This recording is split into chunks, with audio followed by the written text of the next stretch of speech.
शिव शंकर को जिसने पूजा उसका ही उद्धार हुआ।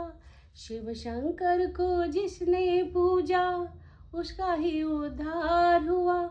अंतकाल को भवसागर में उसका बेड़ा पार हुआ।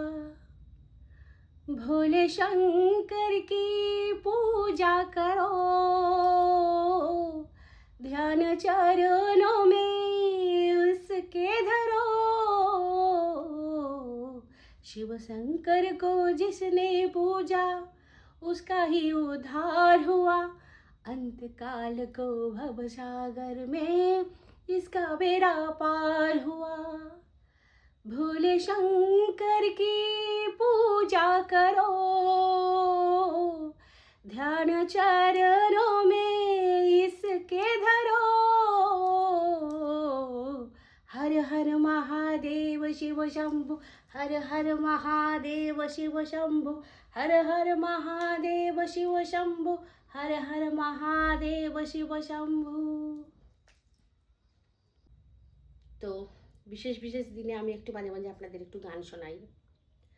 গলা ভালো না হওয়া সত্ত্বেও সুর তাল অনেক জায়গায় কেটে যায়, তাও শোনাই আপনাদের। তো আজকেও সেরকম একটা বিশেষ দিনে আপনাদের শোনালাম।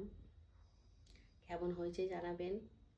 অনেক দিন আগে গান ছেড়ে দিয়েছি আমি, প্রায় 20-22 বছর, আর তারপরে আমি ধারে কাছে যাইনি আমি আর। তো ভুলভ্রান্তি তো আছে, আপনারা একটু ক্ষমা করে দেবেন। তো আজকে এই পর্যন্ত। নেক্সট আবার অন্য ভিডিওতে দেখা হচ্ছে আপনাদের সাথে। সবাই খুব ভালো থাকবেন, সুস্থ থাকবেন।